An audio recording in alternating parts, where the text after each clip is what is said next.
From Democrat Congresswoman, Democrat presidential candidate, now to Trump camp and a transition team member, Tulsi Gabbard from Hawaii. Actually, Tulsi, this is incredible. Your transition from one end of the spectrum to the other. What along that route made you flip? That's a big question, but it's a question that a lot of Americans can relate to who've walked a similar path where, you know, the Democrat Party that I joined over 20 years ago, that was once the big tent, open party that welcomed people with all different views and backgrounds, that celebrated and defended free speech.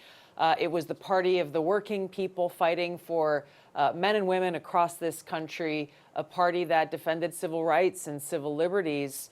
Now, when you look at today's Democrat Party, it stands for the exact opposite in just about every one of those areas. And today's Republican Party, under the leadership of President Trump, has also changed very much to the point where it is now, as we've seen in this election, the big open tent party that's welcomed me and Bobby Kennedy and Elon Musk and so many Americans who either are Democrats or who have left the Democrat Party looking for a home in a party that is now the party of the people, the party of common sense, the party of secure borders, the party of peace. You know, President Trump is the first Republican president in my life who's really demonstrated through his first term in office and what he is continuing to promise to the American people to be that president who has the strength and courage to stand up and fight for peace, to end wars, not start them. You know, it's interesting, Congresswoman. You know, the first question is that everyone talks and about you changing parties and stuff.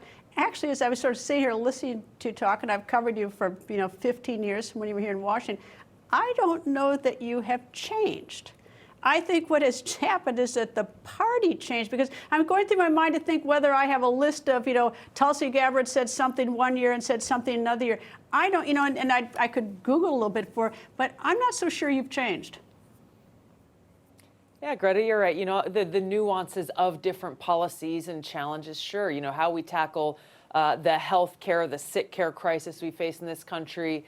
I think we should always look towards how do we find the best solutions for these. But when you look at the biggest and most important principles and fundamentals, no, they have not changed. I have not changed.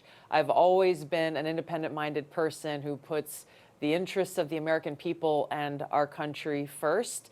And that is rooted really in what is most fundamentally different between Kamala Harris and President Trump.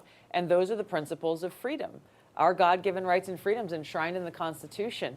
And no matter how many times Kamala Harris claims to be the person who is a defender of freedom, the reality is that she has a proven record over these last 4 years of being an administration that actively is trying to censor our free speech, that is weaponizing our government institutions in acts of political retaliation against people like myself, like Donald Trump, like Matt Taibbi and others, simply for exercising our right to free speech.